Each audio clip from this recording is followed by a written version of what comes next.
বিবাহ করে বাসর ঘরে নিয়ে আসলেন। বাসর ঘরে নিয়ে এসে স্ত্রীর কপালে হাত দিয়ে দোয়া করতে হবে, আল্লাহুম্মা ইন্নী আসআলুকা খায়রাহা ওয়া খায়রা মা জাবালতা ফিহা ওয়া আউযু বিকা মিন শাররিহা ওয়া শাররি মা জাবালতা ফিহা। হে আল্লাহ, আমার স্ত্রীর মধ্যে যে কল্যাণ আছে সেই কল্যাণ আমি চাই, আর আমার স্ত্রীর মধ্যে যে অকল্যাণ আছে সে অকল্যাণ থেকে আমি পরিত্রাণ চাই। তারপরে স্বামী স্ত্রী দুইজন মিলে 2 রাকাত সালাত আদায় করতে হবে। 2 রাকাত সালাত আদায় করে আল্লাহর নিকটে এই পরিবারের জন্য রহমত, বরকত এবং শান্তির দোয়া আল্লাহর নিকটে চাইতে হবে। কেননা আল্লাহ রহমত বরকত না দিলে রহমত বরকত সম্ভব নয়, কোনো দিনই সম্ভব নয়।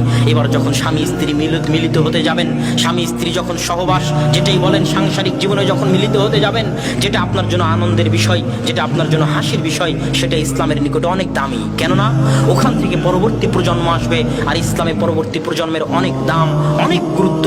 এই জন্য ইসলাম ওখানেও দোয়া শিখিয়ে দিয়েছে, ইসলাম ওখানেও দোয়া শিখিয়ে দিয়েছে, বিসমিল্লাহি আল্লাহুম্মা জান্নিবনা শাইতান ওয়া জান্নিবিশ শাইতানা মা রাযাকতানা। হে আল্লাহ, আজকে আমরা যে সাংসারিক জীবনে লিপ্ত হচ্ছি, এই সাংসারিক জীবন থেকে যদি কোনো সন্তান আসে, তাহলে তুমি সেই সন্তানকে শয়তানের সংস্পর্শ থেকে দূরে রাখিও।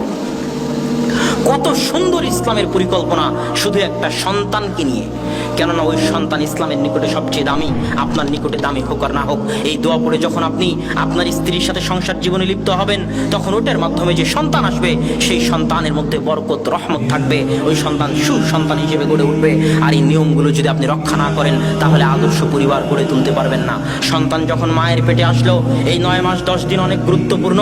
এই 9 মাস 10 দিন মায়ের হায়েজ, মায়ের ঋতু বন্ধ থাকে। কেননা মায়ের রক্ত থেকে সন্তান খাদ্য গ্রহণ করে, যেটা জন্মের পর নাভি কেটে ফেলা হয়, নাড়ি কেটে ফেলা হয়, ওটার মাধ্যমে সন্তান মায়ের রক্ত থেকে খাবার গ্রহণ করে, মায়ের রক্ত থেকে খাদ্য গ্রহণ করে। এই 9 মাস 10 দিন যদি মা টিভি সিরিয়ালের সামনে বসে থাকে, এই 9 মাস 10 দিন যদি মা সালাত আদায় না করে, এই 9 মাস 10 দিন যদি মা কোরআন তেলাওয়াত থেকে দূরে থাকে, এই 9 মাস 10 দিন যদি মা বউয়ের সাথে শাশুড়ির সাথে ঝগড়ায় লিপ্ত থাকে, এই 9 মাস 10 দিন যদি মা পরকীয়ায় লিপ্ত থাকে, তাহলে প্রত্যেকটা কুকর্মের প্রভাব তার পেটে থাকা নিষ্পাপ সন্তানের উপর পড়বে, এবং ওই নিষ্পাপ সন্তান ভবিষ্যতে কুসন্তান হিসেবে গড়ে উঠবে। আদর্শ সন্তান হিসেবে গড়ে ওঠার সম্ভাবনা তখন অনেক অনেক কম থাকবে।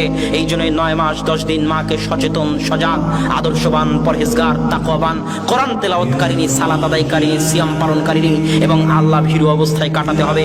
নিজের জন্য না হলেও সন্তানের জন্য, ভবিষ্যৎ প্রজন্মের জন্য আদর্শ সন্তান পাওয়ার আশায়।